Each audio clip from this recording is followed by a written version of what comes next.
Welcome back to Blender Procedural Learning. In this episode, I want to take a look at Blender 3.5 new feature, which is hair, but hair that's actually controlled by curve modifier. So if you open up 3.5 and then you open up the asset browser, right away you are presented with all these presets related to creating hair.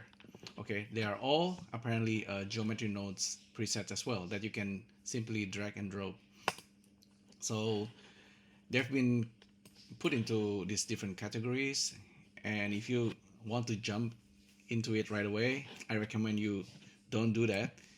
You gotta watch this video by Simon Thommes at least once. So I did watch it once, and then you will see how to set the hair properly and how hair related into a mesh, and then how to groom the hair and use all kind of different modifier. But I just want to also do the same thing, and maybe I will point out something that's not explained in this video. So if you want to quickly create hair, the fastest method is actually F3 and then quick fur. Okay, so that's yeah, you can do that, and then you're gonna give this cube some hair, and then you will see also there's this cube, our mesh objects, and there's this curve objects which has all this modifier attached to it already, and the cube itself doesn't have any modifier, but this special curve hair object attached to the mesh has this surface deform. So if the cube is deforming, the hair will kind of follow the cube, and then you have all this hair curve profile that you can adjust. Okay, if the radius is not changing, that's because you need to go under preview and then maybe use stripe instead of strand, and then now you can see the curve changing. And also in this case, you probably want to use cycles, so when you render it out, you can see the hair. I will not cover all the hair stuff like Thommes does. Feel free to watch this yourself. It's only around 35 minutes, but I want to point out something that's kind of interesting. So if you start from cube again, and if you shift A, curve, you can also attach the hair curve this way. So you can start empty, or you can do this fur once again.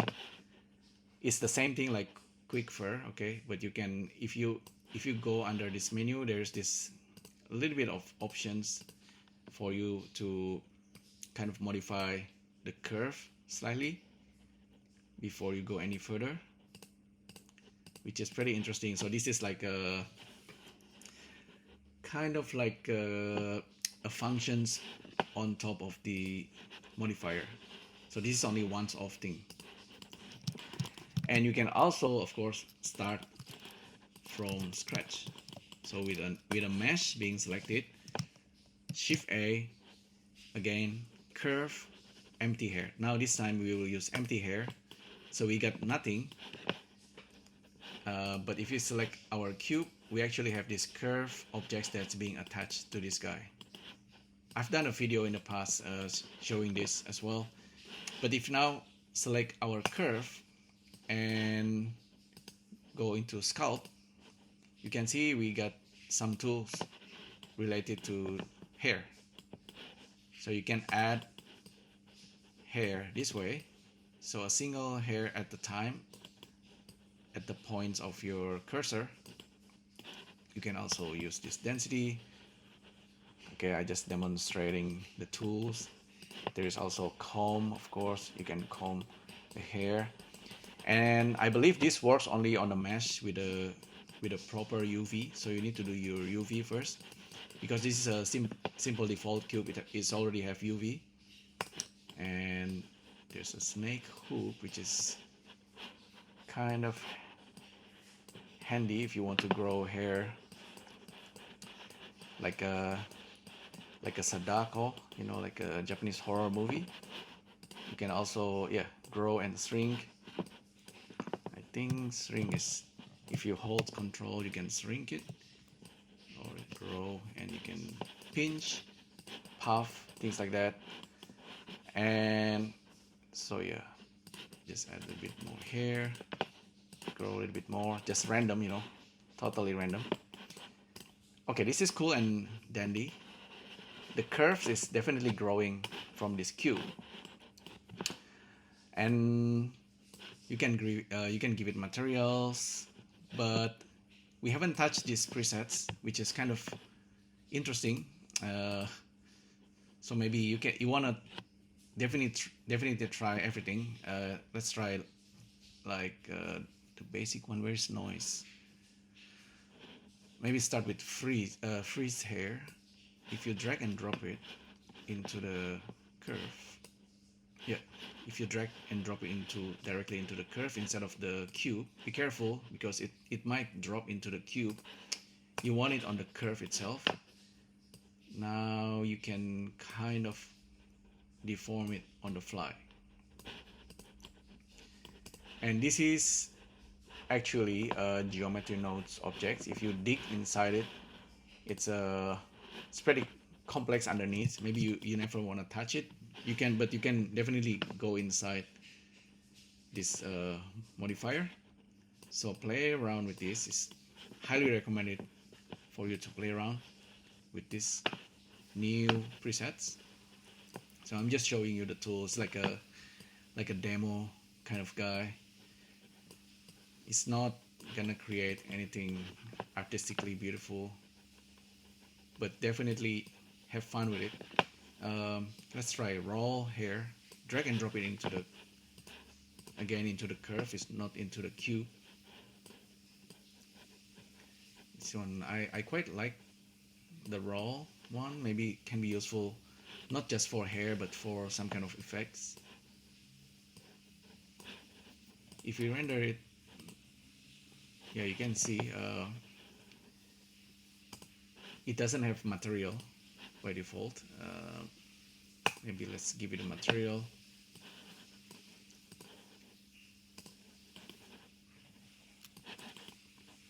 It's a principal BSDF. We actually don't need to use hair material, but you can try using that. What I want to point out is this hair curve info.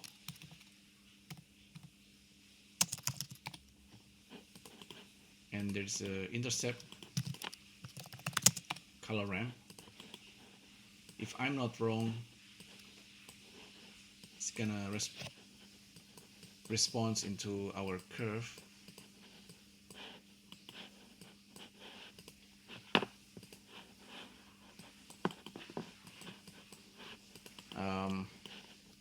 Let's save this very quickly first. This is just a hair demo. It should actually react to the hair. Let's try random. Okay, doesn't work. Maybe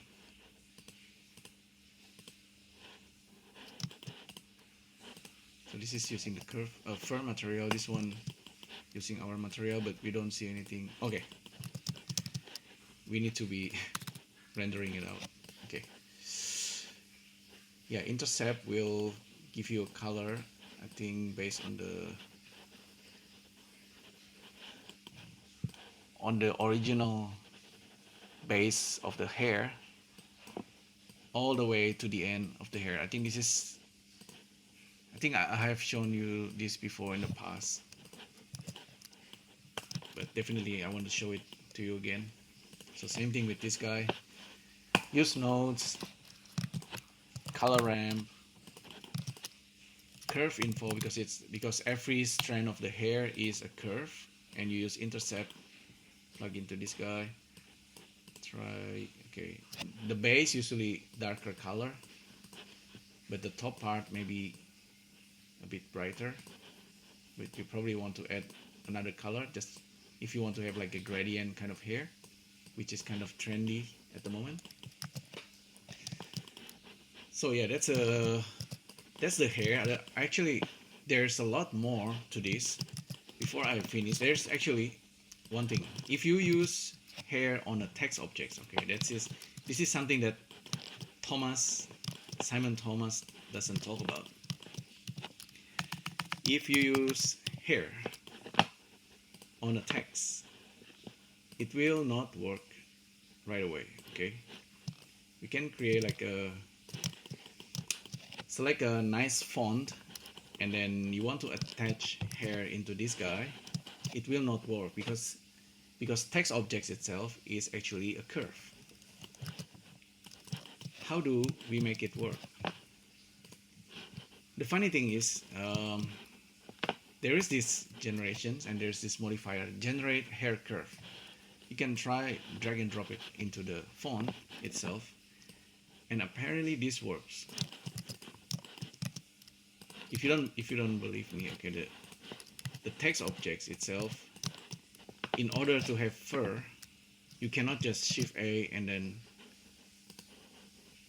create fur. It will say select at least one mesh object. So text object is not a mesh unless you right click, convert it into a mesh, and then shift A and give it a fur. Okay, you can see based on the normal of the text, okay, it's gonna grow hair. This is the normal hair because the text is now a mesh and then the curve attached to it. But this guy over here is different. So what's going on here? It's actually text object, right? But it's got hair growing because it's actually, like I said, it's geometry nodes, but it's just treating this guy slightly differently. This might actually come in handy, but you cannot just you cannot see it as a hair. I mean, you can interpolate the hair. I believe you can drag and drop it into this guy and then increase the density this way.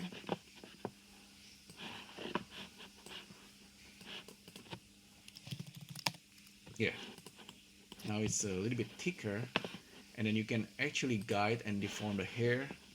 Let's try using this raw hair, actually freeze. I'm trying to find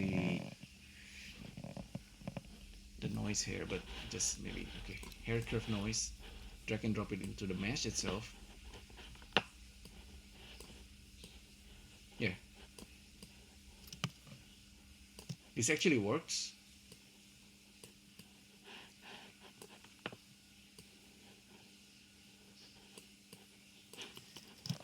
But you might notice that you cannot render this out because this guy doesn't have hair curve. It's not like this guy, which is actually a curve hair object. In this case, it's just like a normal geometry nodes. It's probably not yet a curve object. So in order to render this out, you want to, let's reduce this for now.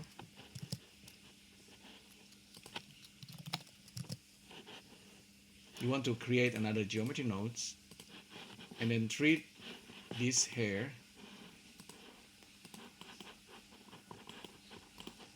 like using curve to mesh,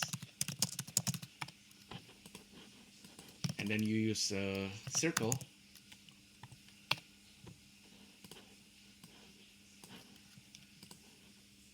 now. You can start to see an actual mesh objects, which is in this case replacing our original geometry as well. Input geometry not supported, has unsupported mesh. Doesn't matter. Let's just keep going.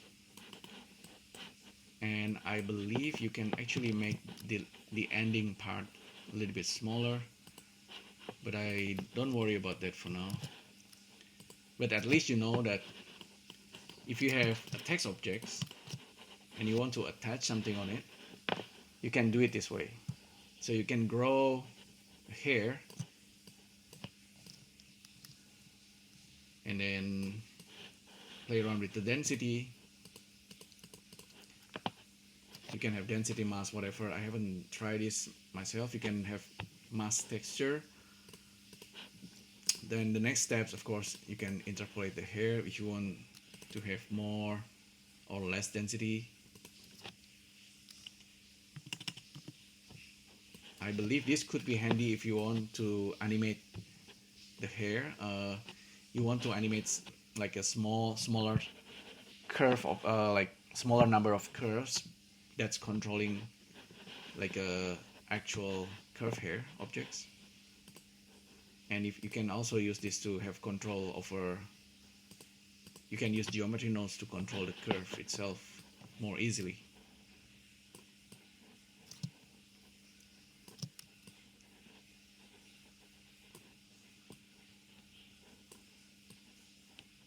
Offset per curve, okay, that's handy. And this is the last bit that we added at the end. That's the one that's converting this guy into something that can be rendered.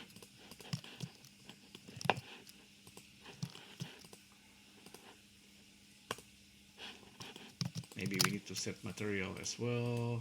I haven't tested this out.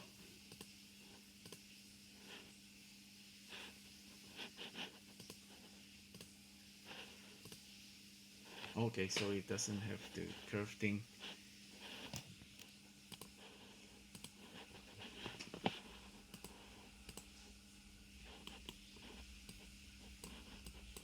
Because it's not like a curve hair objects, but I think there's another way to actually approach this, so you can have like a ramp gradient on the hair on these text objects.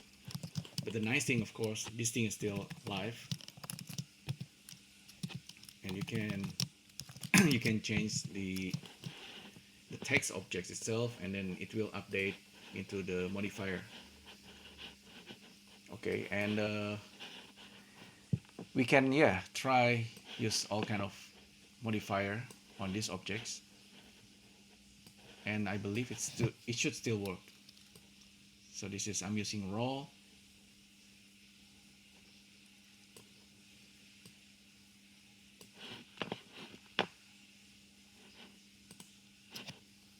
There's actually a lot more presets in here that you can play around with, including this one, set hair curve per radius. I believe this could be attached to this guy, but maybe it will not work. Oh yeah, surprisingly this actually works. Okay, so as you can see, the set hair curve profile works together with these generate hair curves all the ways into our last geometry nodes objects here, which means we have a lot of control now. Yeah, the color ramp doesn't seem to register. Maybe there is another way to do this. You can use a random. Yeah, doesn't quite work because it's not actually curve objects.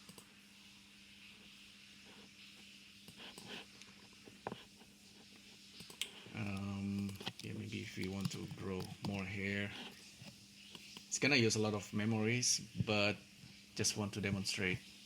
Yeah, okay.